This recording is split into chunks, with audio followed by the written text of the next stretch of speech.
Dead on the spot ang isang batang 12 taong gulang matapos magulungan ng truck sa Caloocan. Sugatan naman ang 2 pang batang kasama niya. Ang 3 batang sakay ng isang bisikleta kumapit daw sa umaanda na truck bago na disgrasya. Yan ang tinutukan ni Athena Imperial. Sa CCTV video na ito, makikita ang isang delivery truck na bumabagtas sa 8th Avenue Extension, Barangay 102, Caloocan City.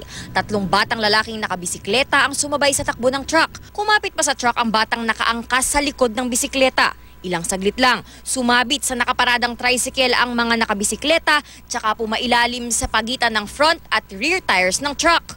Dead on the spot ang 12 anyos na si Jed Baldemor na nakaangkas sa harap ng bisikleta matapos magulungan ng double tire ng truck sa ulo. Sugatan at napilayan na nagpipedal na si Joseph Dacoba, 11 anyos, at angkas niya sa likod na si Diverson Roa, 9 anyos.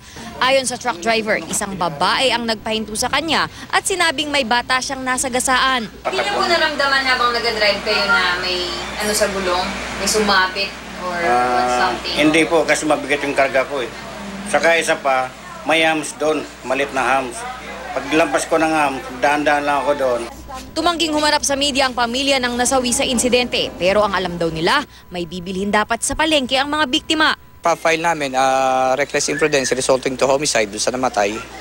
At reckless imprudence resulting to double physical injury doon sa 2 injured na nasa Philippine Orthopedic Center. Ipinauubaya naman ng pulisya sa piskal kung may kasalanan ng driver. Ang 2 batang sugatan, inoobserbahan pa sa Philippine Orthopedic Center. Athena Imperial, nakatutok, 24 oras.